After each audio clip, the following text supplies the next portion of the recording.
Well, the coronavirus leading to more shutdowns. Disney World and Disneyland announcing temporary closures, with Disneyland beginning tomorrow. Disney World and Disneyland announcing temporary closures. And I want to bring back my panel, if I can, Lili Gil Valletta and Edward Stringham. And we are also getting word, Lili, that Six Flags Entertainment is going to be delaying its opening, temporarily suspending operations for certain parks. And I'm told that the shares are down. Can we get that shares for Six Flags? It was down about 14% earlier. It's improved a little bit since after the announcement shocked investors. Yeah, we're seeing that anything that means a large gathering is going to be impacted. Bingo. There is concerts, there is the stadiums, there is the parks.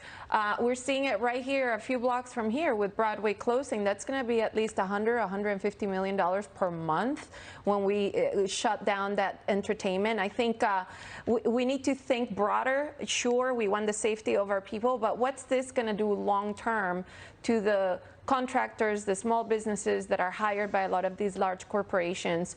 It's great that all these funds are sprouting to try to find a solution for coronavirus, but the long-term solutions we need to look at have to be economic, when 50% of our GDP comes from small businesses. Right. So that's what concerns me the most. But yes, it's the right choice, but how do we prepare proactively for what that means in the long haul? Edward, we have been here before. After 9/11, we had the closures in New York City, of course, but it extended beyond New York and Washington, which were hit by the terrorist attacks. It was the whole nation.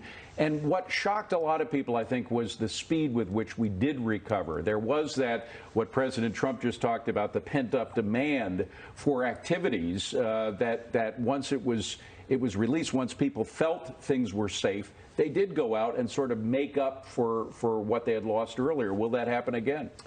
Yeah, I mean, it's a matter of consumer sentiment and when people are feeling comfortable to go out and when they're being allowed to go out. So I think Jersey City said no going to bars after 10 p.m. So the coronavirus is inactive until 10 p.m. After 10 p.m. we can't allow this. And so in cases like that, I would say that's just a pure overreaction.